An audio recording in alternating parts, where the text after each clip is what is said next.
Sabato 24 marzo al Pala Ali di Padova si sono svolte le finali del campionato provinciale Under 14 femminile Trofeo Fidia Farmaceutici, Memorial Gobbo e Olivetti. Il numeroso pubblico presente ha potuto divertirsi ed entusiasmarsi per il grande equilibrio mostrato dalle squadre finaliste, segno inequivocabile della notevole crescita tecnica del volley giovanile padovano nella stagione 2011-2012. Nella finale per il terzo posto la Pallavolo Este sfidava Rio Volley. Entrambe le squadre volevano riscattarsi dalla sconfitta di misura subita in semifinale. Dopo un match combattuto punto a punto ha avuto la meglio Rio Volley per 3-1. Ecco le impressioni a caldo dei dirigenti. Oggi è stata una buona partita, noi siamo una squadra che è in continua crescita, sono 2 anni che le ragazze si sono incontrate, pertanto merito all'allenatore Armando Marchetto che le ha portate fino a questo momento. Oggi la partita è stata molto tesa, i ragazzi avevano qualche lacrimuccia, mancava una grossa titolare, mancava noi, di conseguenza poi le somme si tirano alla fine. La volta precedente abbiamo perso il treno col Patavium e di conseguenza dico merito ancora alle ragazze Pallavolo Este che siamo arrivati al 4° posto, ben venga, brave ragazze. Noi come Volley Rio è il terzo anno consecutivo che accediamo, che siamo nelle prime 4 formazioni della provincia di Padova.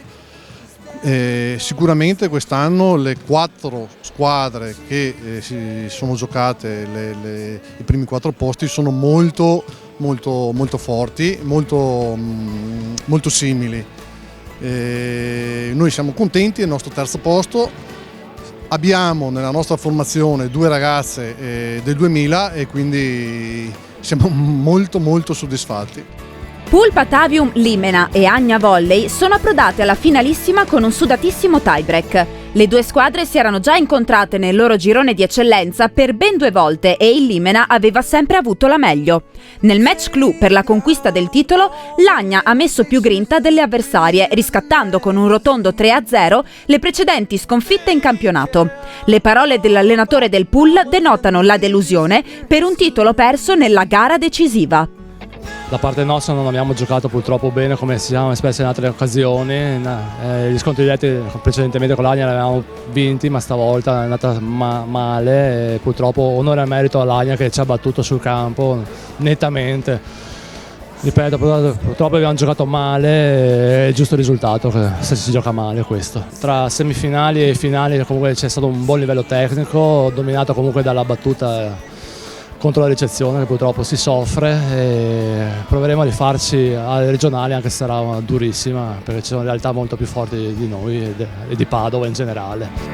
Per fortuna le sue ragazze non si scoraggiano, anzi traggono positività dalla sconfitta. Noi siamo contenti del risultato e sappiamo che potevamo fare di più. Abbiamo giocato molto bene, però abbiamo anche il regionale per poterci rifare. E questa partita è stato un episodio che ci fa capire che dobbiamo lottare fino all'ultima e non mollare mai. Grande soddisfazione per le vincitrici. Abbiamo vinto perché in campo siamo una squadra molto unita e ce lo siamo meritate per questo e perché durante quest'anno abbiamo lavorato duramente e ce lo siamo meritate. Si sono riscontrate differenze sul piano tecnico rispetto allo scorso campionato?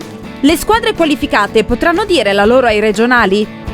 La differenza secondo me rispetto agli anni scorsi è che almeno con la mia squadra, e visto il risultato poi vabbè, evidentemente sarà giusto così, noi abbiamo lavorato abbastanza sulla battuta e sulla ricezione e sulla fase di contrattacco. Cioè si è visto anche oggi, quando la squadra batteva bene, metteva in difficoltà la squadra avversaria in ricezione, era molto semplice il contrattacco. Invece nel momento in cui si calava un po' la tensione in battuta diventava molto più semplice fare cambio palla.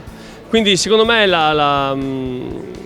il salto di qualità deve essere fatto allenando molto la battuta con la ricezione e la fase di contrattacco. L'anno scorso abbiamo fatto la 14 ma non siamo arrivati a fare la fase, siamo passati all'eccellenza ma non abbiamo fatto le finali. E io penso che il 14 aprile quando ci sarà la prima partita, il primo triangolare, tra l'altro in casa, essendo arrivate prime, vedremo cosa, non so il livello dell'Under 14 della provincia. Io penso che ci sia San Donà, penso che ci sia San Giorgio, quella in provincia di Venezia, quelle due squadre, io di Verona, Vicenza sinceramente non so. Padova, col suo elevato numero di atlete tesserate, deve esprimere una pallavolo di vertice a livello regionale e per farlo, oltre all'ottimo supporto organizzativo del comitato provinciale, c'è bisogno della collaborazione di tutte le società sportive. Alle 3 squadre qualificate alla fase regionale auguriamo di regalare quelle soddisfazioni che la provincia di Padova da tempo merita.